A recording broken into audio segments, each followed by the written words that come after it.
Au sommaire de cette édition, l'ex-président Laurent Gbagbo qui a annoncé ce vendredi avoir obtenu un passeport espère entrer en Côte d'Ivoire en décembre.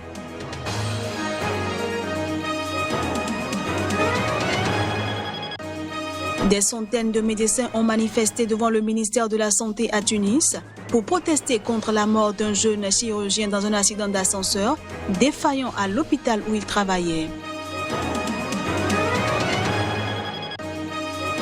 Et puis le président sud-africain Cyril Ramaphosa a annoncé de nouvelles restrictions dans le sud du pays pour lutter contre la recrudescence du nombre de cas de Covid-19.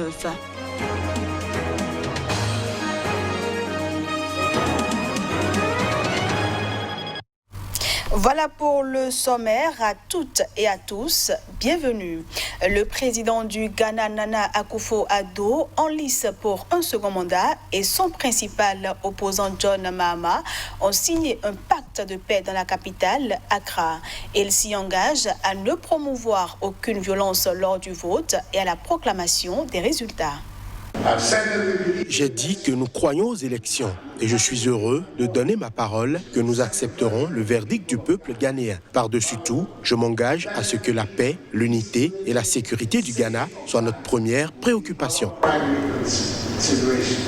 Le Ghana est un exemple de stabilité et de démocratie en Afrique de l'Ouest, région secouée dernièrement par des scrutins très controversés et violents, comme en Guinée ou plus récemment, en Côte d'Ivoire, son voisin direct. Des pactes de paix ont déjà été signés en amont des élections présidentielles et législatives de 2012 et 2016, mais cette fois, les deux candidats se sont engagés à éradiquer la présence de vigilantes, jeunes payés par des politiciens locaux pour intimider ou décourager par la violence les électeurs les jours de vote.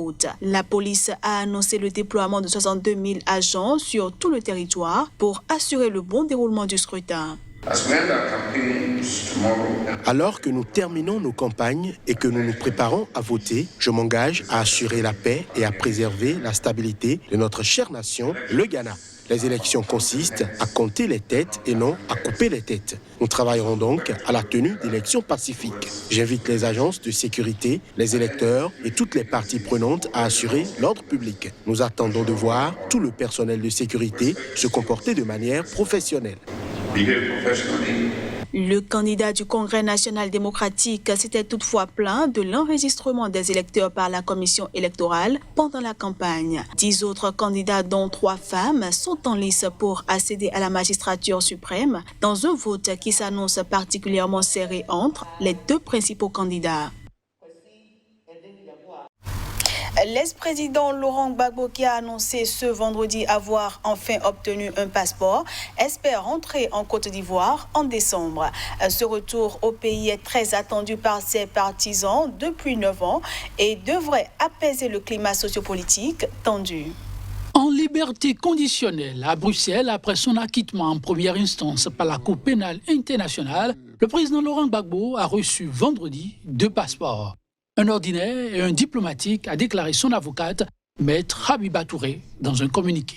Il envisage de rentrer en Côte d'Ivoire au cours du mois de décembre, a poursuivi l'avocate, expliquant que Laurent Gbagbo avait demandé à Souadou, secrétaire général du Front populaire ivoirien, FPI, le parti qu'il a fondé, d'approcher les autorités compétentes afin d'organiser son retour dans la quiétude. Une source proche de la présidence ivoirienne a confirmé que 2 passeports lui avaient été délivrés. Laurent Gbagbo, âgé de 75 ans, avait été arrêté à l'issue de la crise post-électorale de 2010-2011 et transféré à la CPI en 2011. Il a été acquitté de crimes contre l'humanité en première instance en janvier 2019. Un appel est toujours à l'étude. L'ex-président, toujours très populaire chez ses partisans, a salué la délivrance de ce passeport comme étant un acte qui va dans le sens de l'apaisement et demande aux autorités ivoiriennes de faire encore un pas de plus vers la décrispation du climat sociopolitique. Le climat est toujours tendu 1 mois après l'élection présidentielle qui a vu la réélection du président Alassane Ouattara pour un 3e mandat controversé. Un scrutin émaillé de troubles ayant fait au moins 85 morts et près de 500 blessés. Laurent Gbagbo, de retour chez lui, c'est désormais plus qu'une évidence. Mais l'homme fait toujours face à une condamnation à 20 ans de prison par la justice ivoirienne pour le braquage de la Banque centrale des États d'Afrique de l'Ouest lors de la crise de 2010-2011. En République démocratique du Congo, 14 personnes sont condamnées à mort par un tribunal. Elles étaient poursuivies pour le meurtre de 2 frères jumeaux rappeurs brûlés vifs fin juillet dernier. L'horrible scène s'est déroulée dans une localité enclavée du sud-ouest.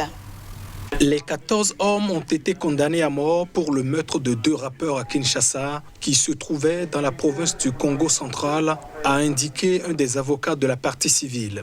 Au total, 25 personnes ont été poursuivies dans cette affaire, 9 ont été acquittées faute de preuves suffisantes et les juges ont disjoint la procédure pour 2 autres, a-t-il expliqué. Les 2 frères jumeaux âgés de 28 ans ont été battus à mort et brûlés vifs après avoir été accusés d'avoir tenté de voler la moto d'un conducteur qui les transportait dans la nuit du 30 au 31 juillet dernier. L'acte avait provoqué l'émoi à Kinshasa et au Congo central, une région où les 2 frères rappeurs étaient connus. Enterrés d'abord dans une fosse commune, les jumeaux ont ensuite été exhumés et inhumés dans un cimetière de Kinshasa. En République démocratique du Congo, la peine de mort peut être prononcée mais n'est pas appliquée et commuée. Je le disais en titre, des centaines de médecins ont manifesté devant le ministère de la Santé à Tunis pour protester contre la mort d'un jeune chirurgien dans un accident d'ascenseur défaillant à l'hôpital où il travaillait. Ces mobilisations s'ajoutent à des dizaines d'autres ces dernières semaines dans les régions les plus marginalisées du pays pour réclamer un soutien de l'État. Le décès d'un jeune médecin dans un accident d'ascenseur survenu dans un hôpital public d'une région marginalisée a déclenché un tollé en Tunisie, ravivant la colère contre les carences du gouvernement, déjà la cible de nombreuses mobilisations sociales. Badre Dedine, à lui, est décédé après s'être engouffré par la porte de l'ascenseur qui s'était ouverte alors qu'il n'y avait pas de cabine, selon un médecin témoin. Il a fait une chute de plusieurs mètres.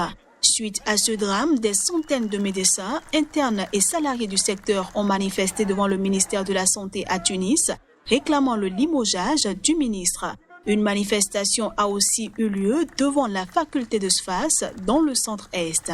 Le mouvement d'aujourd'hui était en protestation suite au décès de notre collègue Badreddine Aloui, qui était un résident en chirurgie générale à l'hôpital de Jandouba. Il était en train de faire son stage, d'assurer son stage pendant une garde.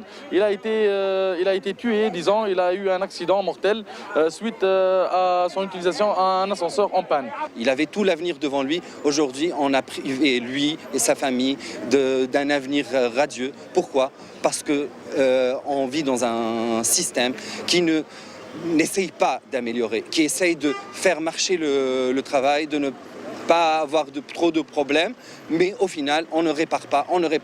Et au final, l'accident arrive et il y a des morts. Ces mobilisations s'ajoutent à des dizaines d'autres ces dernières semaines dans les régions les plus marginalisées du pays pour réclamer un soutien de l'État. Les tensions sociales sont palpables à l'approche du 10e anniversaire de la Révolution, déclenchée par le soulèvement le 17 décembre 2010 d'une ville défavorisée, Sidi Bouzid, où les habitants ont défié le pouvoir pour clamer liberté, travail et dignité.